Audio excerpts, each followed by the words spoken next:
For as long as I can remember, I've loved Dragon Ball Z. From the vividly vague memories of watching it every single night after school when I was 5, to the vaguely vivid memories of playing Budokai Tenkaichi with my brother every single day before school when I was 11. The story of Goku and his friends and Vegeta has been with me through my entire life. Even though I haven't watched Dragon Ball in at least 15 years, I watched it so much and played through the game so many times as a kid, I don't even have to think about what happens. I remember the story of Dragon Ball better than stories about things I've actually done. It seems to be a story almost imprinted on the collective consciousness of society.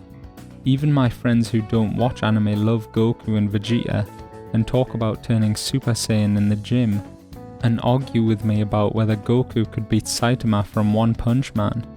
Everyone just knows Dragon Ball Z, and Son Goku is an iconic figure as Bart Simpson or Mario. It's even spawned one of the best and longest lasting memes ever.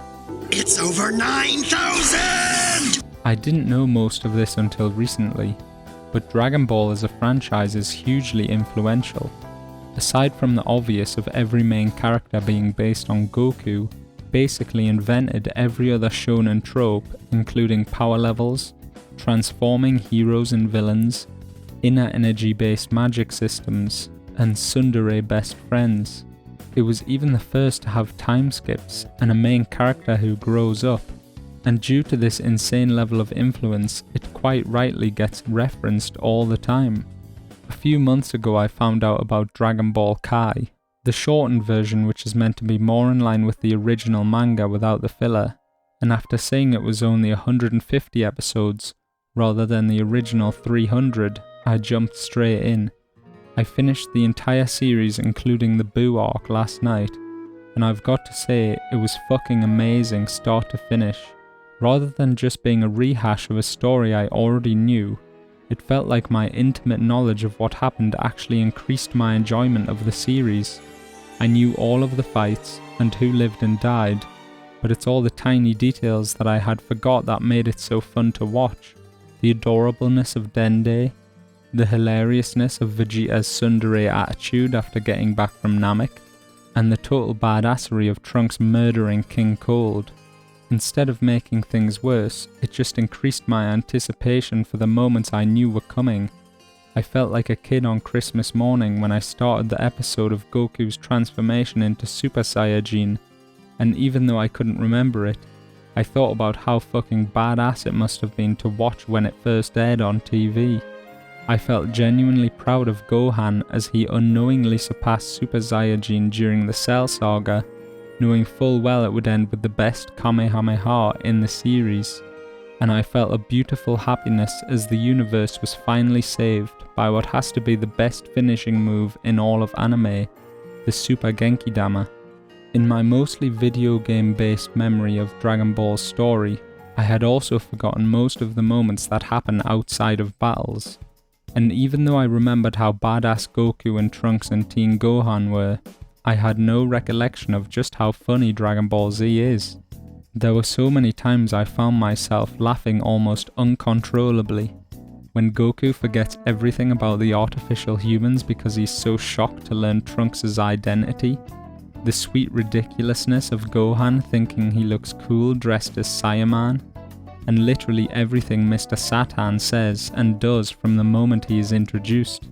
When I was younger, I hated Satan and Saiyaman for being uncool, but I finally realized that it's exactly what makes them so hilarious to watch. I can't believe that the episodes where Mr. Satan becomes a domestic housekeeper for Majin Buu under the pretense of defeating him aren't brought up more often. It's one of the funniest things I've ever watched and has absolutely cemented itself as my favourite part of the entire show.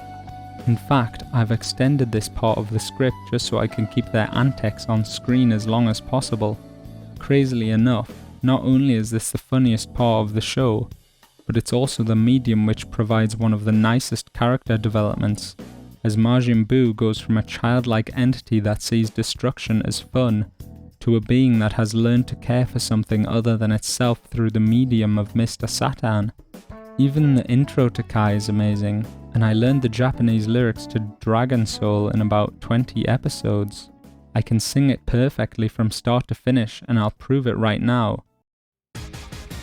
Nope, just kidding. I loved watching Dragon Ball Z again, but it's not all perfect. The over-reliance on power levels isn't great.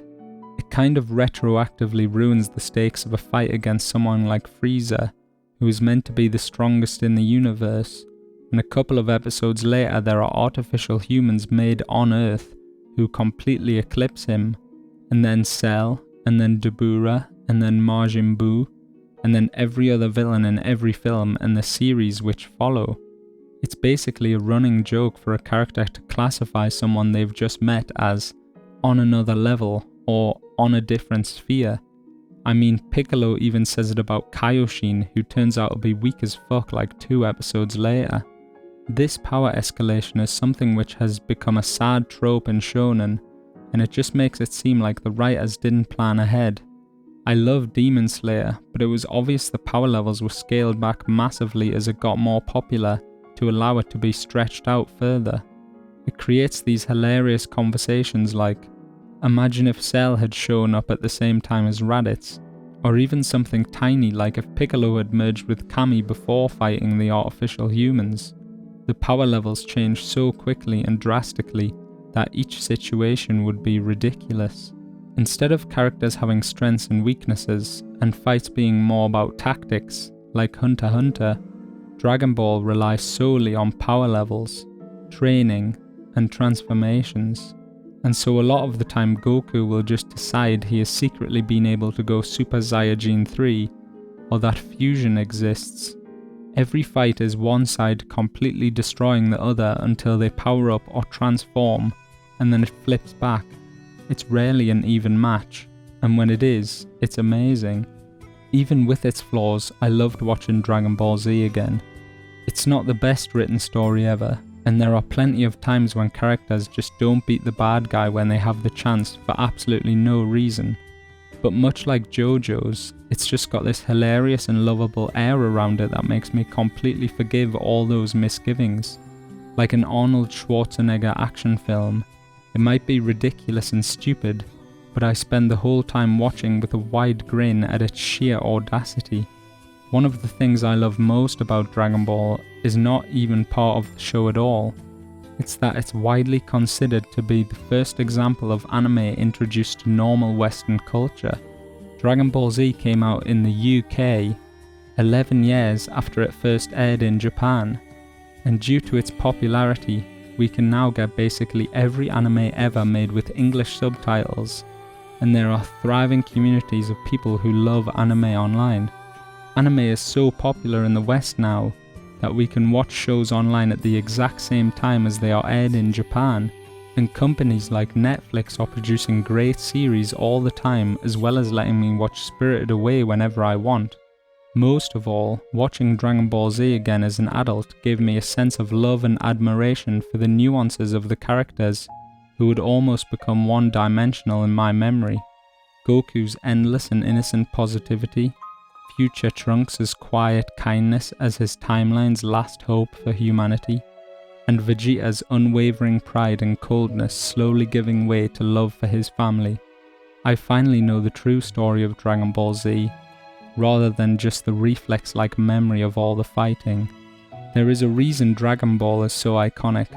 There are so many little details and innovative ideas that make the story so lovable and amazing to watch. It is both intense and hilarious, usually at the same time. It basically created the shonen genre as we know it today. It walked so shows like Hunter, JoJo's, and Full Metal Alchemist could run. And best of all, it almost single-handedly brought anime to the West, and more importantly, into my life. For those reasons, I have eternal gratitude and unending love for Dragon Ball Z. Thank you to Akira Toriyama for creating the most influential manga of all time and bringing anime into my life. Thank you to Mr. Satan for somehow becoming my favourite character. And thank you for watching. Peace.